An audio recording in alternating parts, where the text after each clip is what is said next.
What's going on, guys? This is my 2007 Saab 9.3 with a 2.0 liter turbo 4-cylinder engine and a 6-speed manual transmission. This video is a real quick recap of my intake install that I did. Now, I had some questions regarding a video that I did a couple years ago, 2.5, 3 years ago, regarding this same intake that I did. So this video is not a how-to by any means, but I'm going to talk a little more in depth about this intake and some of the materials that I used and the parts and whatnot. So the best part about this intake system is the fact that it cost me less than $100. If you buy a BSR intake or another aftermarket unit for a Saab like this, it's easily $200 or more. And you really don't get any more performance out of a BSR intake system than you would this DIY unit. And a lot of them that you see online with the videos and such, they don't have a heat shield, so you get a lot of heat soak. So I'm not saying this intake system is the best out there, probably as far as heat soak and things like that. The legitimate BSR intake heat shield is probably the way to go, but as far as cost and performance wise, I highly recommend doing it yourself. So without totally rambling here, let me kind of explain what I did. So the factory airbox, clearly right here, and you remove it, and then the top portion of it actually has the piece right here built into it,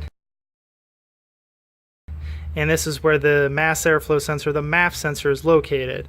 So the most important part about making an intake, again, you don't have to use the exact same materials that I did, but the main point being is that you want to retain this portion of the stock airbox. Take a hacksaw and you cut it off.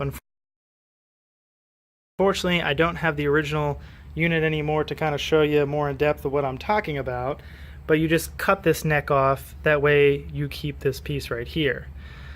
So with that being said, you get a coupler and then the pipe that you want. And a lot of people go with a straight shot because that's the most common thing that you're going to find at an auto parts store in stock. Well, I ended up getting this pipe. This is a 2.5-inch polished piece of mandrel bent tubing. It is aluminum, and I'll have to look online. I have the specs somewhere as far as like length and the angle and such, but I wanted it to kind of go like where the factory intake would have been. So you get a 2.5-inch coupler. You get the appropriate clamps with it. You get this mandrel bent piping that's also 2.5 inch. And then an intake. So you can go with a real cheap unit. I want to say all in as far as parts goes, I spent somewhere around $60, including the metal for the heat shield. But $40 of that was just with the air filter because I bought an actual K&N air filter. And you probably can't even see it, it's so dirty. There you go. But yeah, so the money you want to spend is with the air filter. So if I had to do things differently, I'd probably, one, cut this hole a little smaller. I really don't think it's too much of a difference, but there is a decent sized gap here. Or I would have gone with a coupler that you can bolt onto the heat shield I made to keep this in place, because what I ended up doing was on the nose of the filter I installed a bracket that goes right here into a self-tapper, and then drilled a hole in the cone of the filter here at the tip and then ran a bolt through it. So it's nice and sturdy, but it'd be a little bit cleaner and potentially easier if you got a coupler and mounted it directly to the heat shield. So continuing on, and I think the most important portion of this intake is the fact that I made a heat shield for it. So unfortunately, I'm not going to be doing a how-to on how to make this heat shield. It's kind of difficult with like all the angles and bends and dimensions and stuff. But what I can tell you is that the key pieces to this heat shield was the fact that I bought one giant sheet of 22 gauge steel.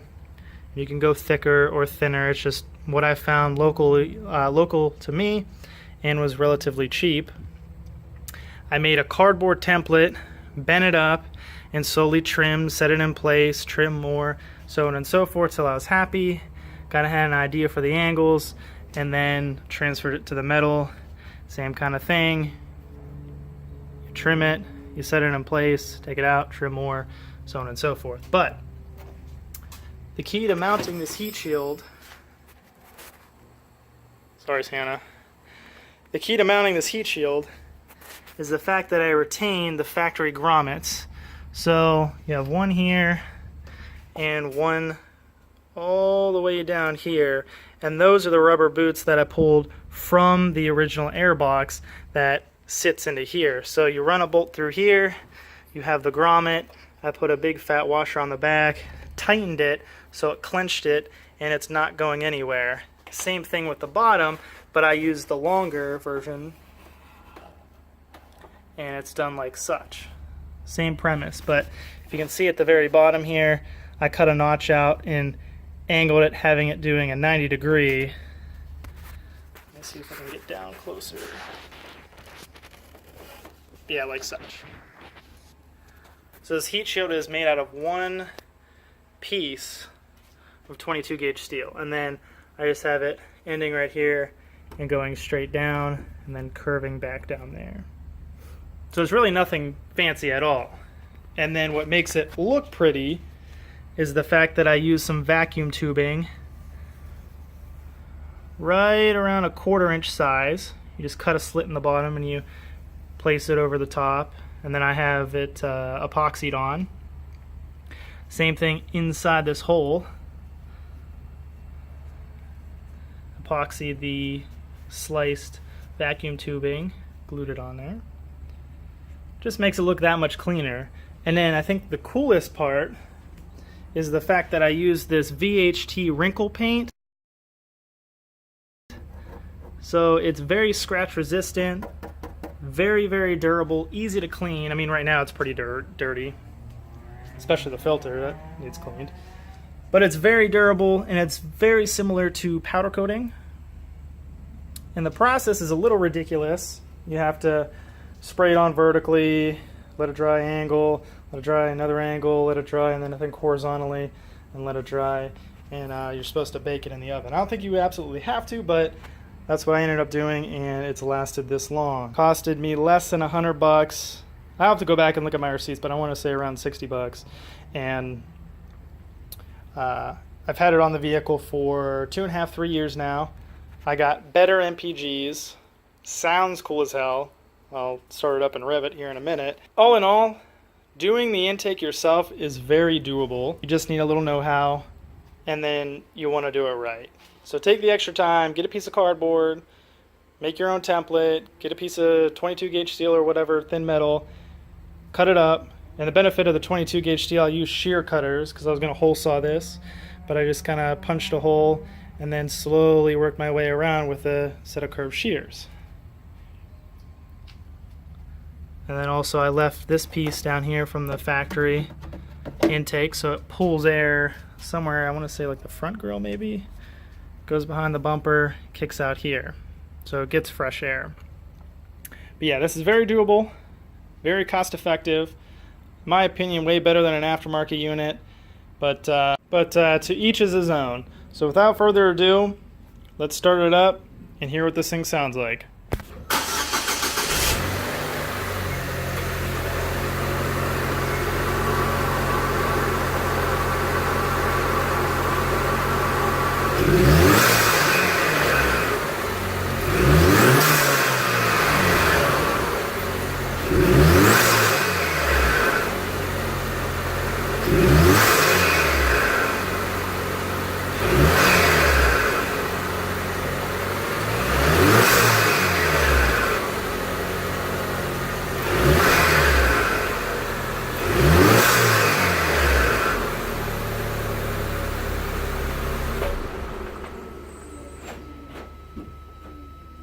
There you have it, 2007 Saab 9.3 with a DIY intake on a budget. Thanks for watching.